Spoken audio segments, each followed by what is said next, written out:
Friends, कैसे हैं? उम्मीद करते हैं अच्छे होंगे। हम हर वीडियो में कहते हैं क्योंकि हमें आपकी फिक्र रहती है आपके हाल चाल लेने की, ठीक है? क्योंकि आप अच्छे रहेंगे तो ही देख पाएंगे और तभी हमारे चैनल को देखते रहेंगे और कहीं ना कहीं अपने भी काम करेंगे। तो हमें आपकी फिक्र है, थोड़ी सी फिक्र आप हमारी कर लीजिए, ठीक है? तो आज अभी आपको हम बताने जा रहे हैं use of has have had.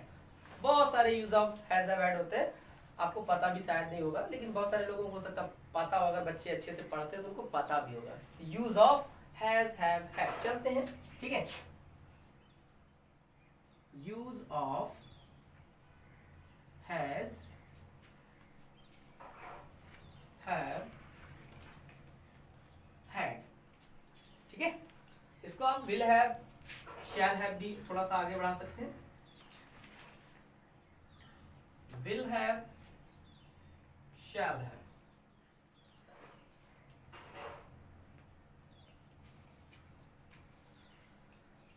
Will have, shall have. Use of has have had will have shall have, कहीं ना कहीं हैव तो है, ठीक है? बट प्रेजेंट पास्ट फ्यूचर की बात आपको ध्यान देनी है, ठीक है? तो ये जो हैज हैव है ये हमारा प्रेजेंट टेंस में यूज होता है। आपको इतना याद रखना है, जो हिंदी मीडियम के बच्चे हैं उनको ये याद रखना होगा।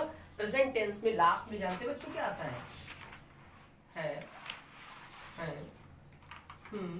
और हु, ठीक है?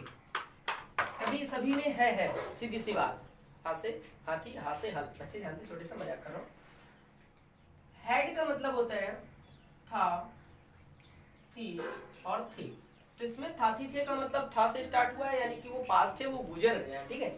और विल हैव शैल हैव का मतलब है फ्यूचर, जिसको आप गा गी गे से पहचान सकते हैं। कोई भी प्रेजेंट पास्ट फ्यूचर पढ़ेंगे तो आप हिंदी से अगर कन्वर्ट करते हैं तो है इससे था थी थे और गा गी गे से पहचान सकते हैं। तो यहाँ पर बहुत सारे यूजेस होने वाले हैं। शायद वीडियो लॉन्ग हो जाए, लेकिन आप तो छोड़ेंगे नहीं पूरा वीडियो देखने।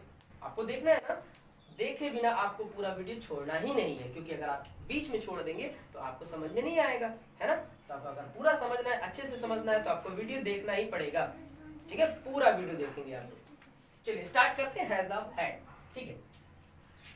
तो अगर टेंसेस के हिसाब से यूज करें, टेंसेस के हिसाब से अगर यूज करें तो पहला जो टेंस आपका बनता है वो है परफेक्ट।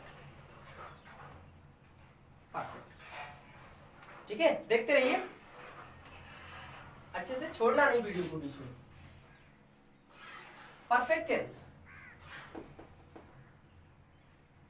परफेक्ट को जो हिंदी मीडियम के बच्चे हैं उनके लिए हम बता दें कि हिंदी में आता है चुका, चुकी, चुकी। लास्ट में देखेंगे आप चुका, चुकी, चुके आता है। अगर है के साथ आता है तो प्रेजेंट परफेक्ट, थाथी के साथ आता है तो पास्ट परफेक्ट, और गागी के साथ आता है तो फ्यूचर परफेक्ट होता है, ठीक है? उन्हीं के हिसाब से हेल्पिंग वर्ब यूज होती है। आपको अलग अलग पढ़ने की जरूरत नहीं है। बच्चे अक्सर क्या करते हैं, present perfect, past perfect, future perfect पढ़ते हैं, लेकिन अलग अलग सीखने की जरूरत नहीं है। क्यों आप टाइम वेस्ट करेंगे? जब आप तीनों वीडियो एक साथ समझ सकते हैं तो आप क्यों देखेंगे अलग अलग, क्यों पढ़ेंगे अलग अलग, ठीक है? तो सब में एक सेम रूल लगता है, सिर्फ ये आपकी वर्ब चेंज हो जाती है। इसको आप लोग हेल्पिंग वर्ब्स कह सकते हैं, ठीक है? एक्सिलरी वर्ब्स कह सकते हैं कि प्राइमरी होती, मॉडल होती, तो प्राइमरी एक्सिलरी वर्ब्स होती है। वो हमने आपको अलग वीडियो दिया, वहां से देख लीजिए। तो बात करते हैं, ठीक है? राम, ठीक है, खाना खा चुका है। तो अगर आप परफेक्ट टेंस सीखेंगे तो उसके लिए आपको ये जरूर सीखना पड़ेगा, इसके सिवा आप नहीं बना सकते।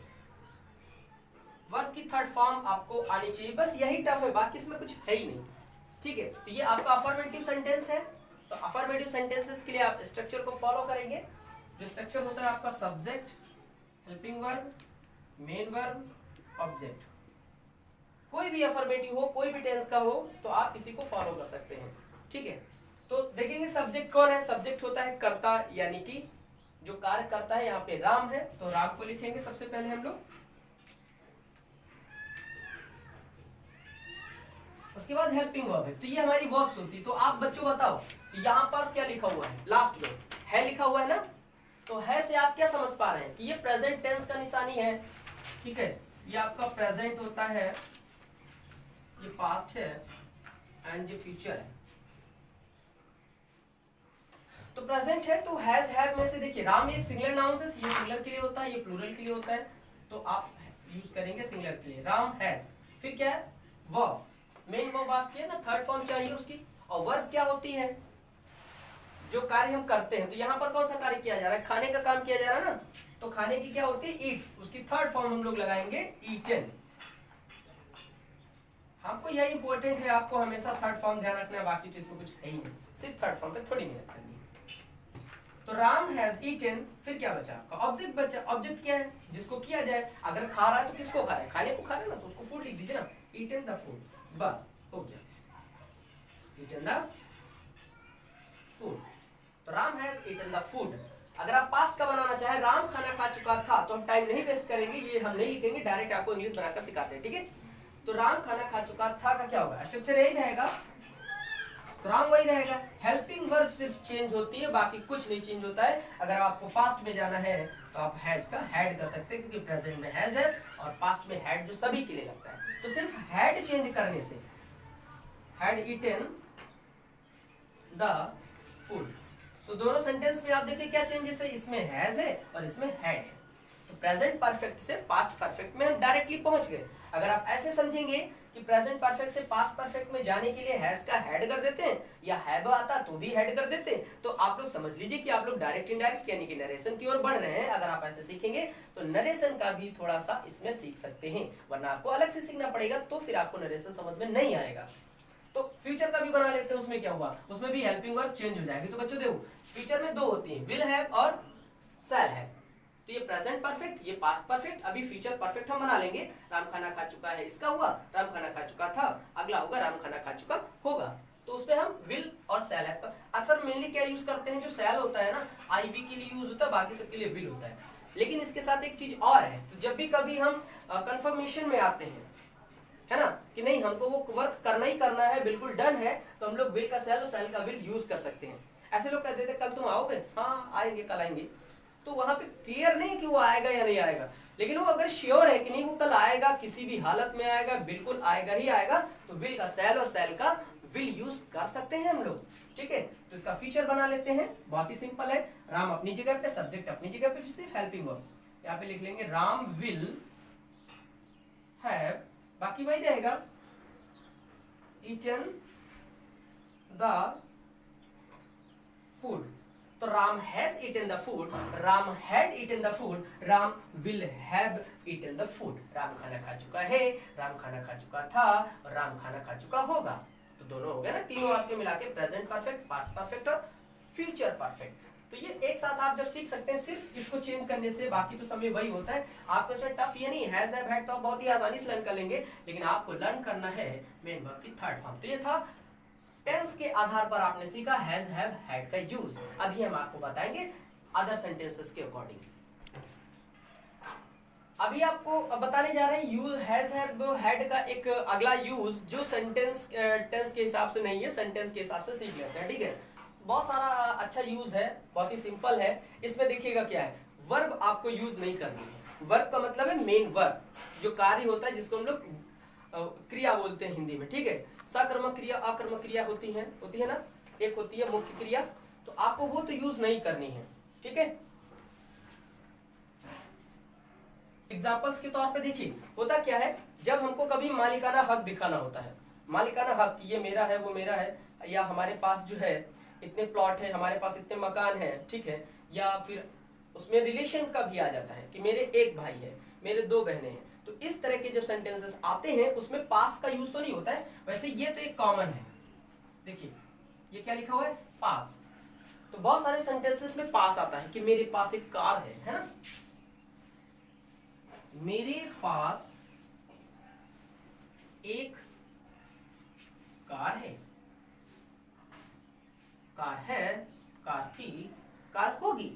तो अगर थी आता है तो यहां से, होगी तो यहां से, अगर है तो यहां से, थोड़ा सा चेंज करना है।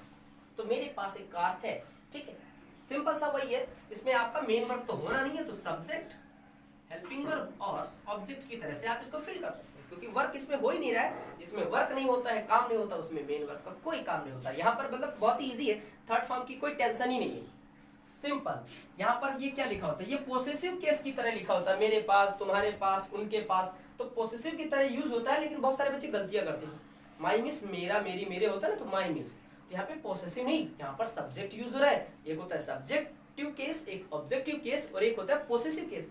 लेकिन हिंदी में भले लिखा हो मेरे पास, लेकिन आप इंग्लिश में क्या करेंगे, उसकी जगह पे माई नहीं लिखेंगे। माई का सब्जेक्ट क्या होता है, आई। तो इस तरह के सेंटेंसेस में आप लोग सब्जेक्ट ही यूज करेंगे, पोसेसिव यूज नहीं करेंगे। यहाँ पर आ गया आई, ठीक है। चूंकि अब लास्ट में देखेंगे क्या है, तो है का मतलब प्रेजेंट में है, ठीक है। तो आई के साथ हैज हैव को आपको आता होगा, वैसे मैं बता दूं, आई के साथ हैव यूज होता है, हैज यूज नहीं होता है, ठीक है। तो आई हैव, अब क्या आपके पास है बताइए, एक कार है ना, तो अ कार, बहुत ही सिंपल तरीके से हम लिख सकते हैं आई हैव अ कार। लेकिन अगर आपके पास एक कार थी तो I had a car, had कर देंगे। अगर आपके पास नहीं है, अगर आप किसी से कहते हैं काश मेरे भी, वो कहते हैं ना कि तुम्हारे पास है, अरे मेरे पास भी एक कार होगी, तो वहां पर आप क्या करेंगे भाई, विल हैव लगाएंगे। अगर आप शैल हैव लगाना चाहें, सॉरी शैल हैव लगाएंगे, विल हैव नहीं लगाएंगे, क्योंकि शैल हैव का मतलब होता है अनिश्चित, ठीक है। इसका अगर आप उल्टा करेंगे तो ना, तो निश्चित हो जाएगा। तो आपको तो पक्का तो पता नहीं भविष्य में क्या होने वाला, किसी को पता है क्या, नहीं ना, किसी को क्लियर नहीं पता होता, इसलिए विल और शैल इस तरह से यूज कर लेते हैं। लेकिन अगर क्लियर पता हो कि नहीं, हम कॉन्फिडेंस है, कल हम आएंगे, जोर देकर के बात कहेंगे, किसी भी बात को हम जोर देकर कहें, तो वहां पर हम इसका यूज आईवी के साथ इसका और बाकी के साथ इसका यूज कर सकते हैं, ठीक है। सिंपल सा, हिंदी लिखे बिना, टाइम वेस्ट किए बिना हम इसको ऐसे बना देते हैं, आई हैड अ कार या I will have a car. Hindi एक की, इंग्लिश तीनों, प्रेजेंट, ये present past future, I have a car, I had a car, I will have a car. मेरे पास एक कार है, कार थी, एक कार होगी, ठीक है। ये था पास्ट से रिलेटेड, ठीक है। अगला देखेंगे,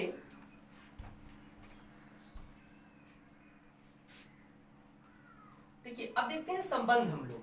अक्सर बच्चे क्या करते हैं, देखिए उसमें पास नहीं भी आया होगा तभी आपका हैज हैव से ही बनेगा। देखिए मान लीजिए मैंने कहा मेरे एक, या मेरा एक भाई है, ठीक है, मेरा एक भाई है, ठीक है, मेरा एक भाई है। तो आप क्या कहेंगे, कहेंगे सर इसमें क्या है, पास तो आ ही नहीं रहा है ना, तो पास नहीं आ रहा तो हैज हैव कैसे यूज करेंगे। नहीं बेटा, उसमें क्या है, आपका रिलेशनशिप पे आपका राइट्स है उस पे कि वो आपका बहन है। तो इसमें जितने भी रिलेशन वाले क्वेश्चन आते हैं, मेरा एक भाई है, दो बहन है, इस तरह के जो भी क्वेश्चन आते हैं, आप लोग उसको हैज हैव हैड से ही बनाएंगे, ठीक है। अगर नहीं है, थे मतलब जी सुन, अगर कुछ ऐसा हो, लेकिन अगर है और नहीं अब रहे, तो वहां पर आप लोग हैड लगाएंगे, ठीक है। तो आई, इसमें देखिए मेरा है लेकिन माई नहीं लगाना है आपको, ये याद रहे, ये पॉसेसिव केस होता है, आपको सब्जेक्टिव केस लगाना है। तो आई के साथ हमने कहा ना आपको हैव लगाना है, क्योंकि प्रेजेंट में है। तो I have a brother, I have one brother भी लिख सकते हैं, आई हैव अ ब्रदर भी लिख सकते हैं, ठीक है। तो ये था भाई बहन वाला। अगला एग्जांपल एक और बना लेते हैं, मेरी दो बहन है। थी कोई लगाना नहीं चाहेगा, इसलिए मैंने थी वाला सेंटेंस भी नहीं लिया, बस आपको समझना है कि जब थी आएगा तो आप हेड लगाएंगे, ठीक है। तो आई हैव टू सिस्टर। अब देखिए यहां पर बच्चे गलती कर देते हैं, सिस्टर जब लिखते हैं तो सिस्टर लिखकर छोड़ देते हैं। देखिए सिस्टर, तो क्या ये सही होगा, क्या सिस्टर सही है, नहीं सही है, क्योंकि सिस्टर के साथ आएगा एस, क्योंकि ये है सिस्टर्स, बिकॉज आपने यहाँ पे यूज किया है टू, तो टू है तो सिस्टर्स होगा। जब मोर देन वन होता है तो हम क्या करते हैं, एक एस लगा देते हैं, ठीक है। तो ये था मेरा एक भाई है, बहन है, ये है, तो इस तरह के आप लिख सकते हैं। आप और भी कुछ लिख सकते हैं, जैसे हमारे 5 प्लॉट है, भाई आपने जमीन खरीदी, वो कहीं पड़े हुए, तो आपका उस पर हक है कि नहीं, तो आप लिख सकते हैं हमारे 5 मकान है, ठीक है, 5 मकान है, ठीक है। हमारे 5 मकान है, तो इसमें भी पास नहीं आ रहा है, लेकिन वो मकान किसके हैं, हमारे हैं ना, क्योंकि उस पे मेरा राइट से अधिकार है, ठीक है। यहाँ पर आप लोग अधिकार से संबंधित जितने आते हैं, जिसका आप पर हक होता है मालिकाना, उसको भी आप लिख सकते हैं। तो इसमें वी मिस होता है हमारा, हमारे, हमारे, ठीक है। तो वहां पर वी का आवर होता है, लेकिन आवर नहीं लगाएंगे, यहाँ पर हम लोग यूज करेंगे उसका सब्जेक्ट केस वी, और वी के साथ भी आता है हैव, क्योंकि ये जो हैज है वो सिंगुलर नाउन्स के साथ होता है। ही सी इट के लिए लगाते हैं हैज, आई वी यू देख ले हैव लगाते हैं, ठीक है। हैड सभी के लिए होता है। तो वी हैव 5। अब चूंकि मकान है तो यहाँ पर हम लोग लिखेंगे होम्स, होम नहीं लिखेंगे, एस लगा के लिखेंगे।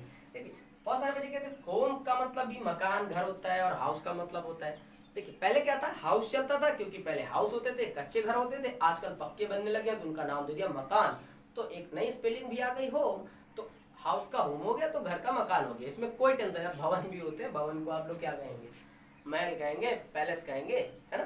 तो ठीक है, तो ये हुआ था आपका अधिकार स्वरूप। हमारे 5 मकान हैं, हमारे इतने प्लॉट हैं, तो ऐसा कुछ भी आएगा तो आप हैज हैव का यूज वहां पर भी कर सकते हैं। भाई बहन का जहाँ पर यूज रिलेशन ये बताना होगा कि कितने भाई हैं कितने बहन है, वहां पर भी करेंगे। और जहां पर पास आएगा सेंटेंस में, पास, मेरे पास ये है, मेरे पास वो है, मेरे पास एक पेंसिल है, मेरे पास एक कटर है। बच्चे कहते हैं ना आपस में एक दूसरे बातें करते हो कि नहीं मेरे पास 3 पेन है, तो आई हैव 3 पेन्स, तो उसमें वो लिख सकते हैं ना। तो पेन्स का भी लिख सकते हैं, मतलब पास वाले भी, संबंध वाले भी, अधिकार वाले भी। तो ये थे यूज हैज हैव हैड। और प्लस प्लस प्लस प्लस आप टेंस भी याद रखेंगे, बस उसमें क्या है वर्ब आ जाती है, मेन वर्ब, वर्क, इसको हम लोग क्रिया कहते हैं, उसकी थर्ड फॉर्म यूज करते हैं। सिंपली वो हमारे टेंसेस भी बन जाते हैं। तो देखा कितना सारा यूज होता है हैज हैव हैड का। अगर आपको समझ में आया है तो ठीक है, लाइक करिएगा, शेयर भी कीजिए, सब्सक्राइब कीजिए, कमेंट कीजिए, क्योंकि हम चाहते हैं कि हमारे वीडियोस ज्यादा से ज्यादा लोगों तक पहुंचे। और आपको घर बैठे ही, लॉकडाउन में स्कूल तो लग नहीं रहा है, लेकिन आप हमारे वीडियो से पढ़ते रहें। अगर समझ में नहीं आया है अगर कुछ आपको, तो बिल्कुल कमेंट के माध्यम से आप पूछ सकते हैं। आपको ये नहीं सोचना है कि नहीं हम डिसलाइक कर देंगे तो गलत है, गलत नहीं है। आपको नहीं समझ में आया तो आप डिसलाइक कीजिए, समझ में आया है तो लाइक कीजिए, लेकिन जो नहीं आया है तो प्लीज कमेंट में पूछिए जरूर। आप अपना क्वेश्चन दीजिए हैज हैव से रिलेटेड, आपको और कुछ पूछना है कोई क्वेश्चन दीजिए तो हम आपको समझाएंगे, ठीक है। देखते रहिए जगत क्लासेस का अकराबाद, तब तक के लिए नमस्कार, बाय बाय।